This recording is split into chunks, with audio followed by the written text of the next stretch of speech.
Keeper of the Lost Cities Neverseen, Chapter 72. It's climax time. Make sure you don't miss a single chapter and subscribe. Thanks. I'm guessing this is the part where you demand to know how we found you, Finton said, as Brant moved to block their path from behind. The Everblaze flamed brighter with their slightest movement, making it clear that pain would follow any attempt at escape. You keep forgetting that this was our plan from the beginning, Finton added. Well, not the flood. You managed to surprise us with that one. And you stopped us from infecting Brackendale and Marrowmarsh. But the rest has gone like clockwork. Bianna stepped in front of Calla, shielding her from the fire.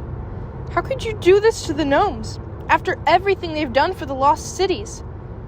To expose the council's lies, Brant said. Now everyone knows how much they hide, and how little protection they truly give their people. Which accomplishes what? Sophie asked. All you've done is make people afraid. Indeed, Miss Foster, Finton agreed, and fear is the world's greatest motivator. Look at the power your group harnessed today as a result of your terror. His eyes roved to Keith as he added, That was your mother's mistake. She surrendered to her fear. It cost her everything. Including her life? Sophie asked.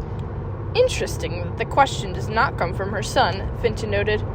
That's because I don't care about her, Keith said. Finton smiled. I suppose it wouldn't matter, then, if I told you she's currently locked up in an ogre prison, and that your role in today's invasion surely earned her a death sentence? You're lying, Keith said, his voice cracking. Not this time, Brant told him. We're the ones who sealed her in her cell. I suppose there's a chance we could barter her freedom, Finton said. But we'd need proper motivation. Brant said something else after that, but Sophie couldn't listen. When he spoke, all she could see were his new scars. She'd thought his handsome features had been ruined before. Now, they were gone. One of his ears, part of his lips and chin, most of his jet black hair, his face was more scar tissue than face.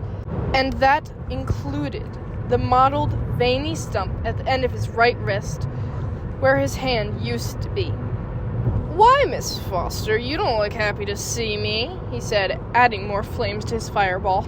Didn't you swear you would find me again? I've been so looking forward to thanking you for my makeover. You too, he told Dex. I have excellent things planned for you. Forget it, Tam shouted, as a wave crashed over Brant and Lynn yelled, Run! They'd barely made it a step before a wall of fire erupted in their path. That's quite enough of that, Finton said, curling the fire into a circle, closing them inside a cage of Everblaze. You can stop wasting your energy on your water tricks, Brant told Lynn. You've complicated things enough already.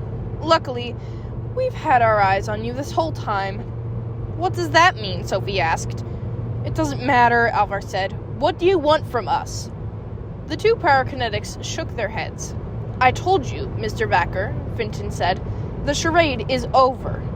I spent weeks in exile. I let my mind be broken. I let them declare me dead. I'm not going to hide anymore. It's time you make your choice.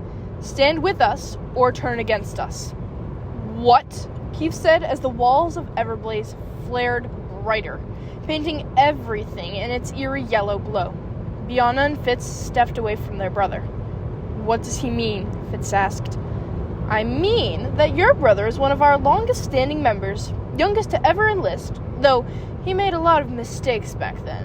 One especially big one. Finton's eyes flicked to Sophie, and his meaning sank in. Dex held her steady as she wheeled on Alvar. You were the boy who disappeared. The words seemed to shatter whatever remained of Alvar's facade. He smoothed his hair and shed his soggy cloak as he said, Yes. Rage fire burned in Sophie's stomach, searing hotter than Everblaze. How could you? You wouldn't understand, he said. Try me, Fitz told him. You really wouldn't understand, Alvar snapped. You're the golden son. I had to find people who appreciated my talents. More like overestimated them, Brant muttered. You had her right in front of you, and you walked away. Scratched her off the list. You want to compare mistakes? Alvar snapped. Rye led both of them away a few weeks back, and let's not forget the worst kidnapping in the history of kidnappings. No! Keith shouted as Fitz and Bianca backed away from their brother.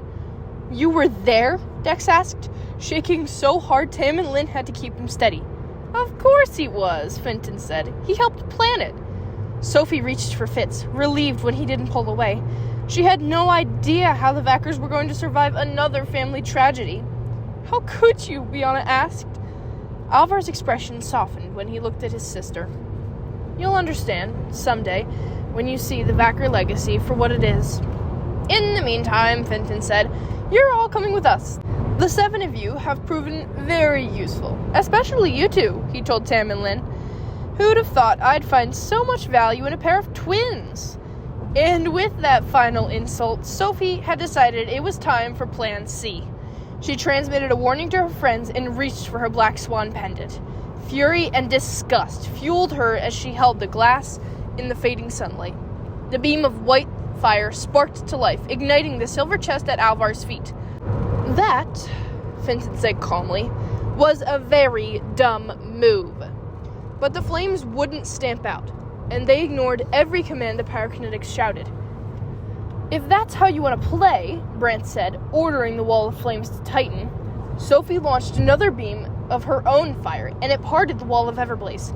Time to go, she screamed, dragging her friends through the gap. Flames nipped at her skin, but she barely felt them. Is there a cliff nearby? She asked Tam and Lynn as they ran. No need, Callus said. She belted out a song that made one of the withered trees bend down and tangle its branches around their feet. A quick swing snapped the tree back, whipping them into the sky. They clung to each other as they soared higher and higher. As soon as they started to drop, Sophie split the crack in the sky. The last thing she saw was Alvar's pained expression as they slipped into the void and teleported away.